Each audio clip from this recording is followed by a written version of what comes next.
On blast. And we are live. This is the Wrap It Up on Blast Rap's postgame show. As always, my name is Sheldon Alexander, and this episode of Wrap It Up is brought to you by Clean Cuts Barbershop, 2013 Danforth Avenue in the East End of Toronto. Clean Cuts, the multicultural barbers that will always keep you fresh for any and all occasions. So go see Skip and the crew, and as a wise man once said, tell them that I sent ya. Check them out on Instagram at Clean Cuts Toronto or give them a call, 416-917-4833 to book your appointments now. Raptors fans, wow. I've been saying this too many times this season that I've just been surprised by this team. And after last night's huge performance in Sacramento, the starters logging such heavy minutes, and you not really getting that much from the bench, knowing that you're heading into a tough place to play in terms of Utah, and you're on the last game of a long road trip, which, in the NBA, they had things called schedule losses. I was saying it last night at the end of the pod. I was preparing for, if there were to be one of those games where there might be a letdown, it might be this game. Then add in the fact that Norman Powell, yes, your reigning NBA Eastern Conference Player of the Week, Norman Powell, goes down, barely 2 minutes into the game? And I thought, okay, fair enough. I see where this game's going. Please just get back into the Eastern time zone healthy. And yet this Toronto Raptors team, yet again, digs deep, finds a way to win. And as Gozy writes in right now on Instagram, he says, "So Sheldon, are you not entertained?" Wow. Thanks, guys, for tuning into this, the Wrap It Up podcast, as you have been all season long and late night on this West Coast trip. Really appreciate you guys. There was over 1,500 people in the chat last night, late night. And again, hey, chat's blowing up already. So really appreciate you guys rocking with us as you do live on Twitter after each and every Raptors game at Shell Alexander. Same thing going there. We take your comments and questions on Instagram at Sheldon Alexander. And we're here to be interactive. Your only live and interactive Toronto Raptors post-game show there is. Taking your comments and questions on everything going on with the defending NBA champion Toronto Raptors. And for those people, I know it might be your bedtime. Maybe you tune in for a little bit. You want to catch the rest later. We got you covered on iTunes, Spotify, Google Play, SoundCloud, YouTube, iTunes, all that fun stuff. You can catch the pod for your morning commute. We got you covered there as well. But for the people that are here live, let's get to the shits. Raptors enter this game. Since January 15th, they had the best record in the NBA at 20-4. Yet your man's Nick Nurse, while walking to the bench pregame, gets stopped by the ever, clever Utah security, and they ask him for a ticket. Rap's still out here trying to get some respect, but they earn it with a huge win, 101-92 over the Utah Jazz. As your Raptors improve to 4-1, they close out this road trip 4-1 on the trip on a tough second night of a back-to-back in Utah. And again, I can't state this too much. Utah was playing well. They were winners of 5 straight. You're talking about a tough place to play in the NBA. You could hear the crowd going crazy during the game. Also, I've never heard a visiting team's broadcast, meaning the Raptors broadcast, which you're all watching in Canada. I've never heard someone on the broadcast complaining about the fans heckling them while calling the game. But that's what they were talking about during the broadcast, as Jack sounded like he was rattled by the fans in Utah. That's how loud and how crazy it was. And yet your Toronto Raptors are not fazed. Not fazed at all. They lose Norman Powell. There's still no Marc Gasol because he's not going to play on the second night of a back-to-back. Still no Fred VanVleet. And you know what? You were going to get a good game from the Jazz because the Raps blew them out in their last meeting. So this game starts, and after Norm goes down, the Raptors don't even miss a beat. Kyle Lowry just seems ready, and you got to really give a lot of credit, a whole lot of credit, to Kyle, Serge, and Pascal.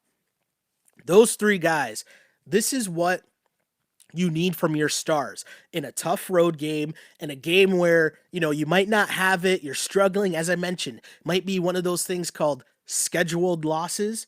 But the Raptors' big time players that were left, because they're starting to run out of rotation guys, right? Starting to run out of starters. But these guys delivered. And when you look at the box score and you say Kyle Lowry gives you 21 points, Serge gives you 27 and 13, and then there's Pascal, who's been struggling with his shooting overall, I want to say, even though he's finished up games strong the last couple.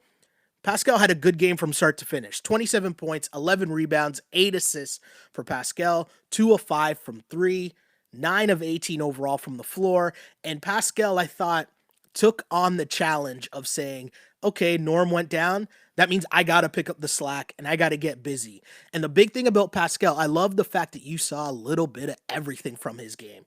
Yes, he was shooting threes. Yes, he was rebounding. Yes, he was passing the ball, finding guys for open shots, getting OG some open looks for three, getting Kyle some open looks for three, finding Serge. Pascal was just all over the place. And if you think about what you need from the Toronto Raptors in terms of a superstar performance, putting the team on his back and saying, okay, I got this game. Got to give credit where credit's due. Huge night from Pascal Siakam. And, you know, there's a little bit of everything in this game. And once you get the feistiness, the reason why I like this Raptors team so much, why they're so easy to root for, yes, they don't back down. Yes, it's all the cliches about, they try hard every night, which I know doesn't sound like the compliment that I mean it to be, but they really lay it on the line and give max effort night in, night out. Like, they're not going to beat themselves. You're going to have to go out there and beat the Toronto Raptors. And to get to the even bigger cliche here of they don't back down to anybody, you saw that on multiple occasions in this game. And not only at the end with the OG and Rudy Gobert going back and forth, which if you're Rudy Gobert, like, it's a whack look, no? Like, you're getting in a shoving match with a dude you're almost a foot taller than, and you're like looking just so soft. Like, there's no other way to put it. I was trying to tiptoe around it, but no. Rudy Gobert was just looking mad soft in that situation. You're letting OG throw elbows at you like that, bruh, and the only thing you got is a little shove back before the refs come in for the hold me back special? Come on, man.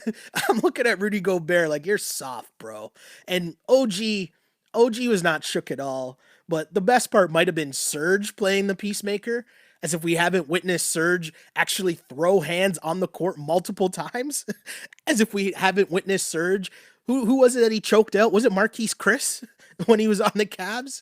The best part was Serge playing peacemaker. Like, this whole thing was just incredible, and the Raptors just dominating the Jazz, and I think bullying the Jazz. There's no back down from this team, and that's what makes them a team that's so easy to cheer for, because they don't get shook by anybody.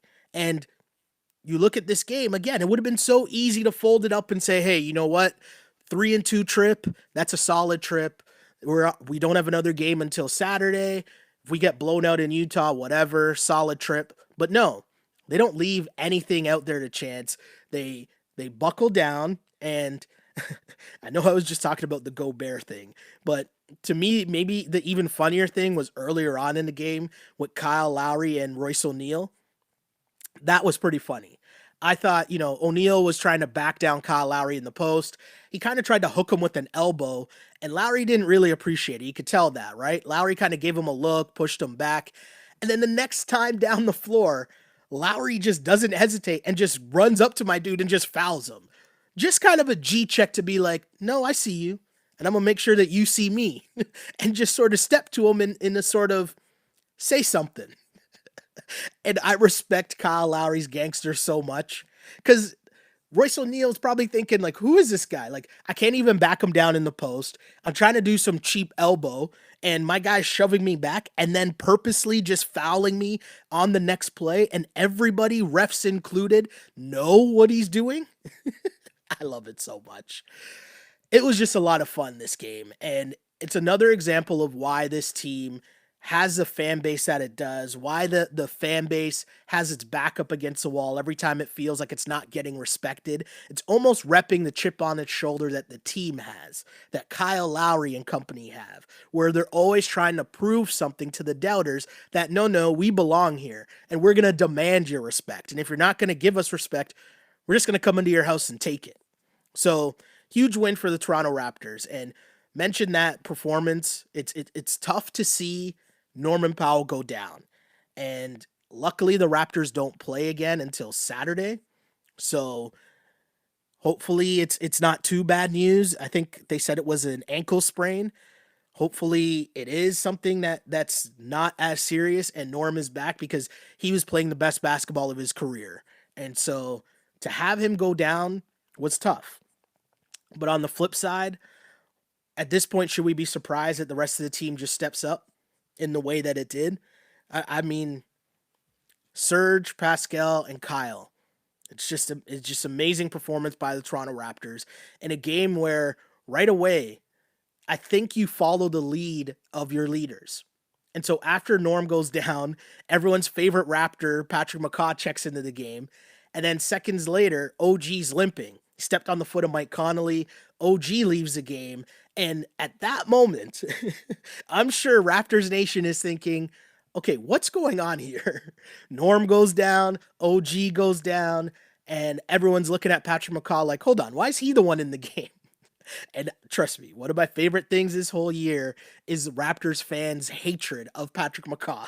It's just comical to me at this point because everyone's so mad at him, and I just find it hilarious because he just plays defense. He just runs around and tries hard on defense, and he did a good job of that in this game. I think he was a very key factor. But then, of course, your man has to go out there and make the prototypical what we call the Danny Green-esque turnover at the end of the game, and yeah, that leads to the slander on the timeline, ensures that Patrick McCaw wasn't going to escape this game and major minutes without the slander on the timeline. But either way, rest of the Raps, the big boys that were left for the Raptors, stepped up in a massive way. And early on, it was Kyle and Serge keying an 8-0 run to keep the game close for the Raps. And I think, Raps up 7, they go to their bench in that first quarter. And we already know last night the bench didn't have it. So you're looking around and thinking, do they have anything in the tank tonight? Because to have 7 points the night before, and now the second night of a back-to-back, you're hoping that your bench gives you something, anything that might ease the load that's on Kyle, Serge, and Pascal. And early on, let's be serious, Terrence Davis didn't really give them much. The offense continued to struggle until Pascal hits a 3. Raps were lucky to be up 5 by the end of the first quarter. OG comes in to start the second, and Raps offense continues to struggle. Bad shots, turnovers, getting their shot blocked in the lane. The Jazz were running, and they ended up turning that into a 6-point lead after a 14-1 run. Matt Thomas checked into the game. And you're seeing an interesting dynamic where basically Nick Nurse is telling you, or showing you, I guess, the minutes are either going to go to Matt Thomas or Terrence Davis. Terrence Davis didn't have it again. Matt Thomas got his chance, and I think Matt Thomas had a pretty solid game. Hit a 3 early on, was cutting to the basket, making a layup, doing a really good job. And despite the fact that the Raptors didn't really have anything going, I remember looking up and thinking, I have no idea how the Raps are only down 2 points. They had a massive offensive drought while Utah was running and gunning. And then next thing you know, Siakam hit a tough fadeaway. Siakam found OG for an alley-oop pass. Timeout Jazz.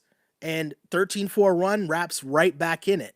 And Kyle Lowry, as I've been saying for how many games in a row now, the thing that's so big about Kyle is picking his spots and controlling the game in terms of, I'm going to keep this game close, buy us some time to close it out late. And I thought the way that Kyle Lowry at the end of that first half decided he was going to go for the 2-for-1, but my guy pulled up from the logo to bang in a 3 while going for that 2-for-1. It was just a Kyle Lowry FU shot that he has, and, the chip on his shoulder comes out, and Kyle, That's just the Kyle Lowry we've become to know this season. So he hits that shot, comes back down, finds Serge, and the Raps end up closing the half. They go into the half with the lead, 57-51. Serge had 17, Pascal had 14, Kyle had 13. Your stars are really doing it for you. And Kyle, as mentioned, just trying to lay in the cut, right? Pick his spots here and there.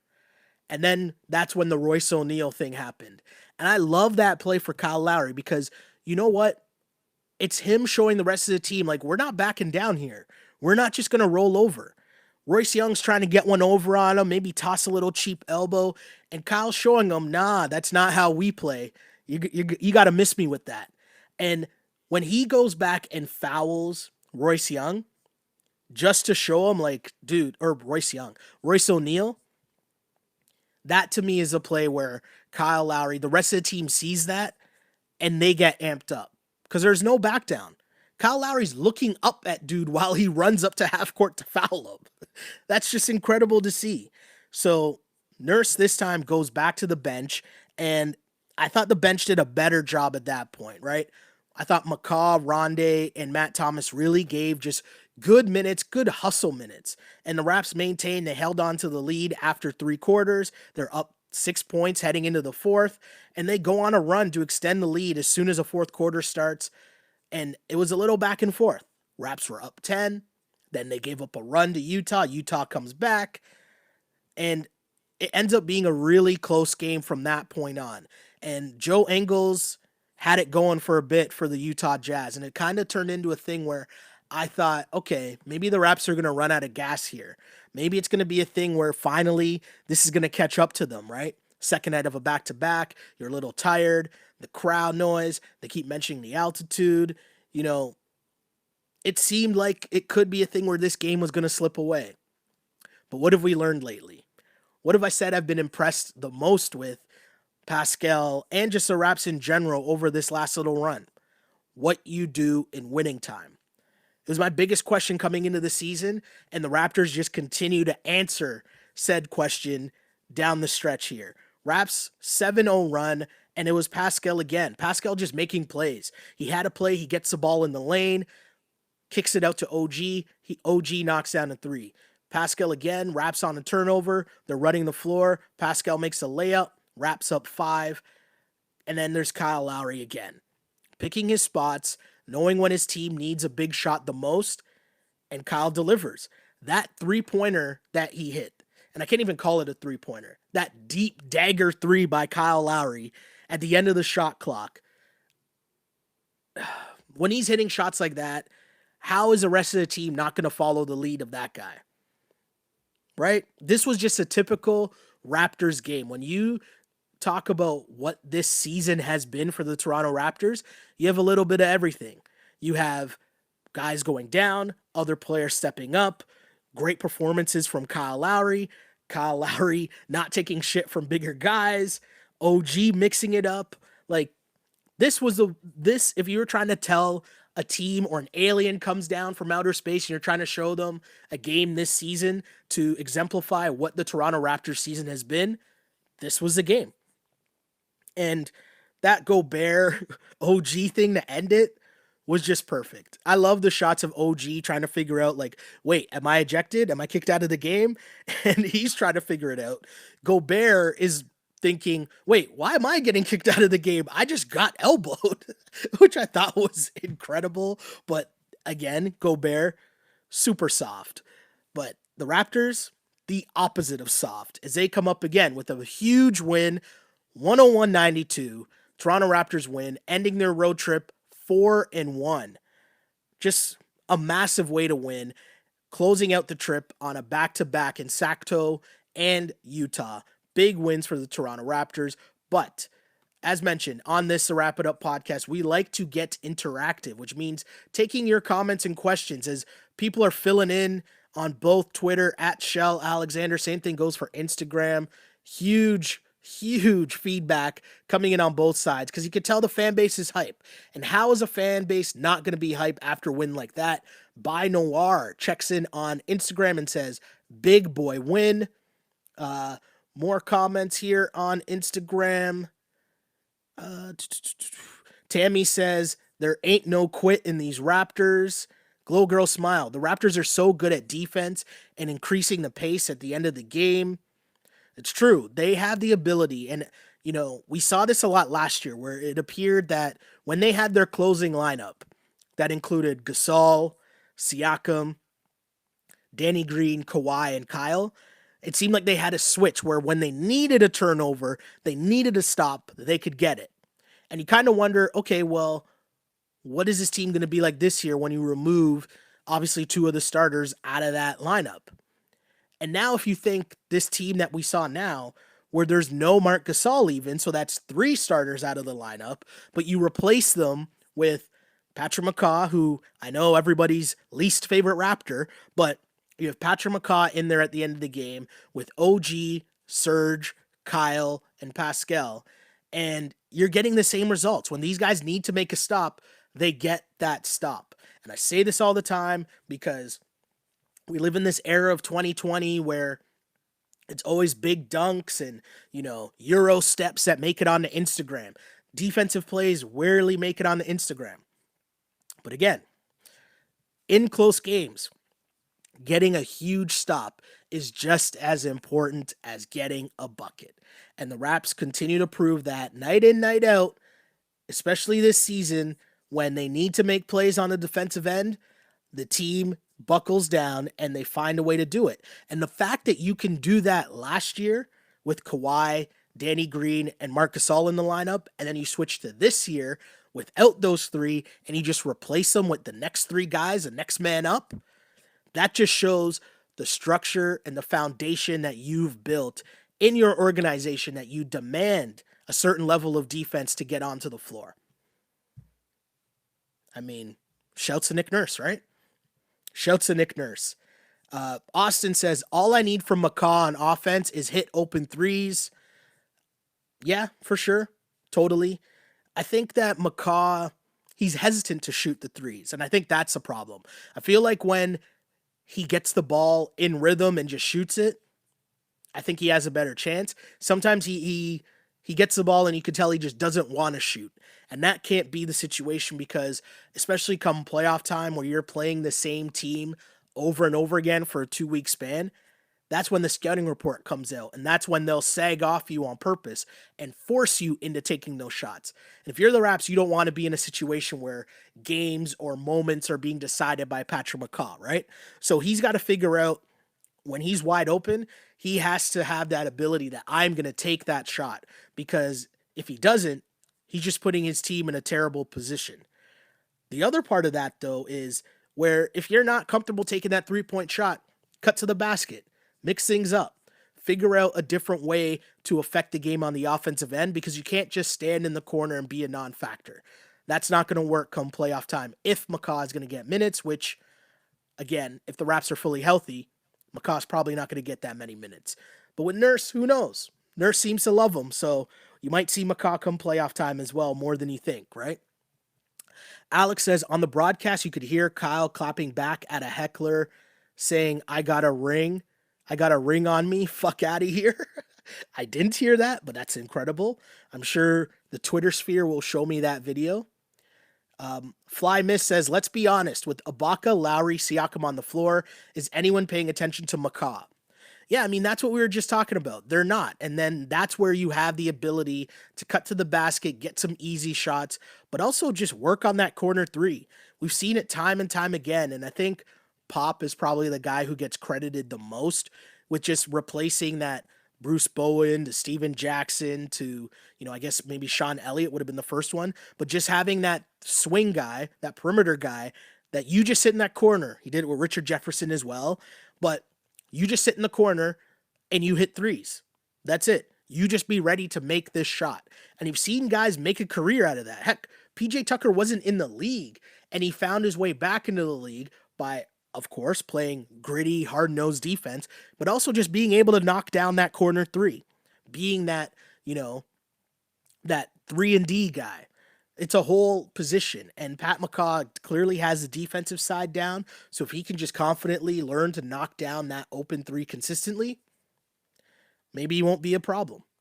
There's a lot of Patrick McCaw slander in this game, and I thought he didn't really play that badly, but hey. Let's see what else is going on here on Twitter. What do we got here? The Utah announcers were saying that the Raptors are too fast. Totally true. Uh, Blackhawk says Power Surge showed up tonight. Agreed. Fringe Fan Wiki asks or says we jinxed Norm Powell last night, talking about who should start when Fred VanVleet, Gasol, and Norm are all playing. I mean, I don't think that our conversation had an effect on Norman Powell's injury status, but point taken. Okay. Fair enough. Blackhawks also says Rudy doesn't know about the original gangster. OG, get it? Yeah. Haha. Marks for the joke. Not mad at that. More comments here. As Raptors fans, we should start a petition. Games start no later than 8 Eastern. What? Come on, guys. It doesn't make sense. It's a West Coast trip. And aren't you having fun kind of being a little bit punch drunk at these late night podcasts? I know I kind of am, right? You have this like extra added energy. You're kind of tired at certain points during the game. But after a game like this, especially where there's moments that just get you more and more hype as it goes along, how are you not going to be fired up? More comments here. Let's see what else is going on the Twitter sphere. The Raptors have corrected an early season problem by staying composed and closing games. Yeah, I think that's fair. I think they've done a good job in figuring out the hierarchy, right? And I think down the stretch, they're a lot more structured. They do a much better job of hunting out the mismatches that they want Siakam to expose. And also just knowing that, okay, well, if it's not Siakam, then it's going to be Kyle. Kyle's going to make the play. And Kyle's a vet, so you trust him to make the play. But also he's done a really good job, I think, this season, especially lately, in figuring out how he's going to maneuver down the stretch. And that's kind of been the key. Jay Shutterberg says Siakam and OG are getting stronger just in time for the playoffs. I'll say this. I really like OG's game. OG has been kind of up and down, and I was kind of asking for more from OG. But the more that you see this team at full strength, you realize the role that OG has to play. And he might be the same 3-and-D that I was just talking about with Patrick McCaw. If OG can become like a way A+ version of that, because we know he plays high level defense. OG is confidently shooting that 3, and for the most part, most often than not, he shoots it at a pretty good clip. But the way that OG has been mucking it up and taking the challenge, especially without Marc Gasol being in the lineup, so the Raps being really short-handed at the big guy position, I think OG's done a really good job just getting in the paint and messing it up and, guarding bigger guys, being a presence in the paint. I think OG's done a really good job of that and playing that role for this team that I've often said at times, and especially early on in the season, I thought looked a little finesse. OG adds a little bit of added toughness to that, and I think that's been really, really key. Switch over to Instagram, and Pastor Wesley says Matt Thomas's rebounding is impressive. I'll give Matt Thomas this, man. He comes into the game and he's just active. Whether it's on offense or on defense, he's super active. And he's in there trying to get rebounds when he can. Does a pretty good job of that. And I like his offensive game in the sense that, yeah, we know that he can shoot threes. We know that they run sets to get him looks from 3. But if it's not there, I like the fact that my guy's not afraid to up fake, dribble in, and just take that long 2. Shooter shoot. And to show the versatility in his game, he had another play where he drove the lane, he sort of up faked, waited, and then kind of went up and under, finished with the left. I was impressed with Matt Thomas. And I know everyone's talking about the McCaw minutes, and you'd rather see more Matt Thomas or Terrence Davis instead of McCaw. I kind of low-key like what Nurse is doing in keeping Terrence Davis and Matt Thomas hungry, keeping the young Bucks hungry and not handing them minutes.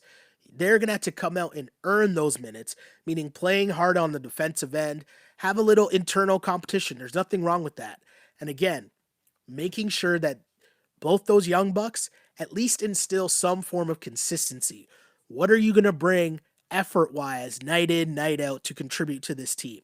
That's the difference right now between those guys and what Nurse is expecting to get from McCaw, which is just effort on a defensive end, playing good defense. You saw him, there was a really good play late where they swang the ball and he helped on defense and then got out to contest a shot on Donovan Mitchell. Like, it's little things like that.